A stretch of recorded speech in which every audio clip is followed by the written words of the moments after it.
എൻ്റെ അവിടെ 7 മക്കളുണ്ടെങ്കിലും എൻ്റെ അവിടെ എന്ത് ഫുഡ് ഉണ്ടാക്കിയാലും എൻ്റെ അമ്മക്ക് ആദ്യം ഓർമ്മ വരെ എൻ്റെ അമ്മക്ക് ഞാനങ്ങ് തിന്നുന്നത് കണ്ട പിന്നെ സമാധാനമാവും. കാരണം വേറെ ഒന്നുമല്ല, അത്രയും നല്ല എക്സ്പ്രഷൻ ഉണ്ട്. ഞാനാണ് പറഞ്ഞു വരുന്നത്, നിന്റെ അവിടെ ഒരു ഫുഡ് അടി പരിപാടി ഉണ്ട്. ആദ്യം നേരെ തന്നെ പോയി ക്ലാസ്സിലാക്കി ഇറങ്ങി. ഞാൻ നേരെ എൻ്റെ മേമൻ്റെ വീട്ടിലേക്ക് ഇട്ട് അവിടെ എനിക്കൊരു ബ്രെഡ് ഡ്രസ് അടിക്കാൻ കൊടുത്തിന്, അത് വാങ്ങാൻ വേണ്ടിയിട്ട്. അടുത്തിപ്പോൾ മേമ ജ്യൂസ് തന്ന്, പിന്നെ അതും കുടിച്ച് അവിടെ നിന്ന് എൻ്റെ അമ്മൻ്റെ അനിയത്തിയാണ്ട് പറയല്ല, എൻ്റെ മേമ നല്ല വിധപ്പെട്ട സാധനങ്ങളൊക്കെ മേമ സ്റ്റിച്ച് ചെയ്യും.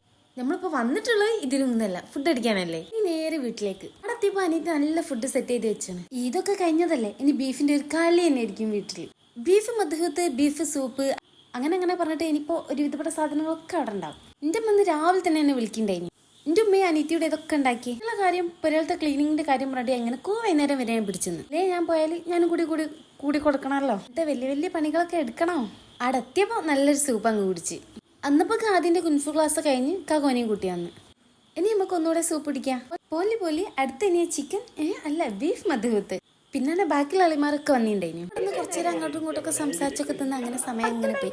അപ്പം എൻ്റെ അനിയത്തി മാങ്ങയും ചീത്തയായിരുന്നു. പിന്നെ അതും കഴിച്ച് പിന്നെ ഞങ്ങൾ നേരെ ഫുഡും പാക്കാക്കി നേരെ വീട്ടിലേക്ക് ഇന്നത്തേക്കുള്ളായിട്ടുണ്ട്. Okay bye.